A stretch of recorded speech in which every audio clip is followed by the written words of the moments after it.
নাহিদ রানার ব্যাপারে বলছেন বটে, কিন্তু আসলে মেনটেন করতে পারবেন। তারা দল দেয়, কিন্তু তারা যে বিবেচনায় দেয় একাদশ নামে অন্য একটা। বোলিং সাইড নিয়ে একটু কথা বলতে চাই। গতকাল যখন আসলে নাহিদ রানা প্রথম প্র্যাকটিস করতে নেমেছে, সবার আসলে ফোকাসটা ছিল তার দিকেই, কারণ সে এই মুহূর্তে বেশ ভালোই ফর্মে আছে। এই ফিল সিমন্স বলছিলেন যে তার ওয়ার্কলোড ম্যানেজমেন্টটা বাংলাদেশ খুব ভালোভাবে ম্যানেজ করবে। আমরা তাসকিনের বেলায় দেখেছি, যখন তাসকিন খুব ভালো করছে প্রত্যেক ম্যাচে তাকে নামিয়ে দেওয়া হয়েছে, এবং আমরা ভাইটাল দিনগুলোতে এখন তাকে আমরা পাই না খুব স্বাভাবিকভাবে। সেই জায়গায় মনে হয় কিনা যে নাহিদ রানার ব্যাপারে বলছেন বটে, কিন্তু আসলে মেনটেন করতে পারবেন। একনল অ্যাডভান্সড হাইজিন সোপ এবার জীবাণু ধুলাবালি ঘাম clean bold, a product of Remark. সেটা আপনি যেটা বললেন যে আপনি এই সিরিজটাই দেখেন, এই সিরিজে নিউজিল্যান্ড তাদের সব ক্রিকেটারকে আইপিএল এবং পিএসএল এর জন্য ছেড়ে দিয়েছে।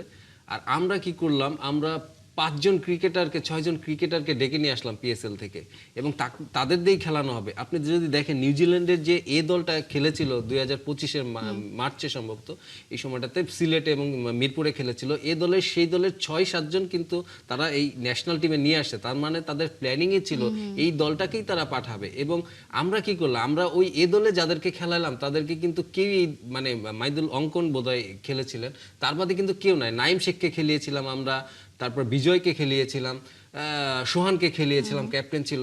তাহলে আমাদের পরিকল্পনাটা কি? আমরা এই পরিকল্পনাটা নিয়ে এগোতে পারি না। এক একজন এসে এক এক রকম করে। টি-20-র জন্য ওয়ানডে ক্রিকেটারদের খেলায়, ওয়ানডে ক্রিকেটারদের টেস্ট হয়, সব মিলে আমাদের মনে হয় যে এই প্ল্যানিং এর জায়গাটা আমাদের সিলেক্টরদের এবং টিম ম্যানেজমেন্টের আমরা খুব খুব খুব গভীরভাবে ভাবি না। কিন্তু আপনি যে কথা বলেন যে পিএসএল থেকে প্লেয়ারদের আনা হয়েছে, সেটার তো আসলে স্পষ্ট ব্যাখ্যা আছে। হাবিবুল হোসেন সুমন বলেছেন যে এই মুহূর্তে আসলে তারা পুরো টিম নিয়ে, একদম ফুল ইনফর্ম টিম নিয়েই তারা খেলতে যায়। কোনোভাবেই ছোট দল না বড় দল সেটা তারা দেখবে না, কারণ রেটিং পয়েন্ট, র্যাঙ্কিং সেটা খুবই জরুরি।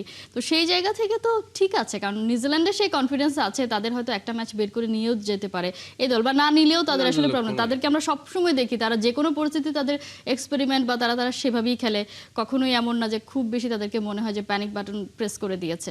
সেই জায়গা থেকে তো আমাদের আসলে এরকমই, কারণ আমাদের তো আসলে কিছু নেই খুব একটা। বললাম না যে যুক্তি, কিন্তু আপনি কোনো কিছু করতে গেলে আপনি যুক্তি আপনার মতন করে সাজিয়ে নিতে পারেন। আপনি দেখেন নিউজিল্যান্ডের অবশ্যই এই দলে আমরা কোনো এক্সপেরিমেন্ট করবো না, আমাদের সেরা দলটাই খেলবে, এটাই স্বাভাবিক। কিন্তু এর আগেও তো আমরা দেখেছি আয়ারল্যান্ড, নেদারল্যান্ডস, এদের সঙ্গে আমাদের জিম্বাবুয়ের বিপক্ষে সেই দুর্বার দল নামিয়েছি। তো আমরা কোনো ধরনের আসলে ওই যেটা বললাম যে গভীর পরিকল্পনা, রিস্ক নিতে চাই না, এবং আমাদের গভীর ধারণাও নাই। এক একজনের লিবু ভাইয়ের একরকম করে গিয়েছেন। সুমন ভাই কি ভাবছেন আমি জানি না এখনো, হয়তো তার লেগেসিটাই তিনি বহন করবেন। তো আমার মনে হয় যে ওই সাহসটা আমাদের নাই। হাবিবুল হোসেন সুমন একটা কথা বলেছেন যে তারা আসলে দলটা দেওয়ার পরেই তাদের আর কোনো কাজ থাকে না। তিনি আসলে টিম ম্যানেজমেন্টের অংশ হওয়ার একটা কথা বলেছেন যে নির্বাচকদেরও উচিত যে দলটা কেমন হবে সেই ব্যাপারে একটা ইনপুট দেওয়া।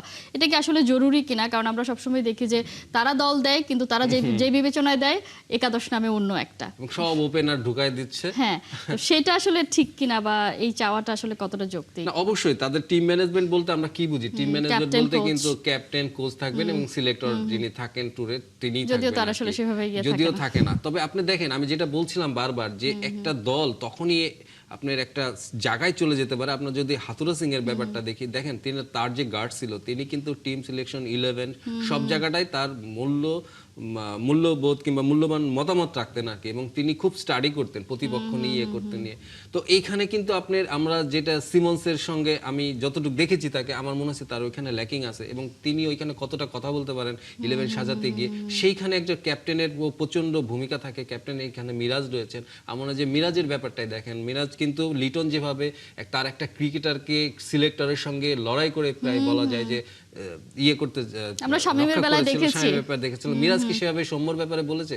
তিনি প্রেসের সামনে এসে বলছেন যে তিনি ঘরোয়া ক্রিকেটে রান পায় নাই, এই জন্য হয়তো তাকে 11-এ নামানো হচ্ছে না। তো আমি যেটা বলতে চাচ্ছি যে অবশ্যই টিম ম্যানেজমেন্ট যারা আমরা যেটা ভাবি, এবং এখানে সিলেক্টরদের অবশ্যই মতামত থাকতে হবে, কিন্তু সিলেক্টরও কিন্তু এইভাবে করে তার যুক্তিটা উপস্থাপন করতে হবে যে কেন তিনি এইখানটায় এই ক্রিকেটারকে নিতে চাচ্ছেন, এবং কেন, কারণ তারাই তো আসলে দেখে যে সেই ক্রিকেটার কিভাবে নিজেকে প্রস্তুত করছেন।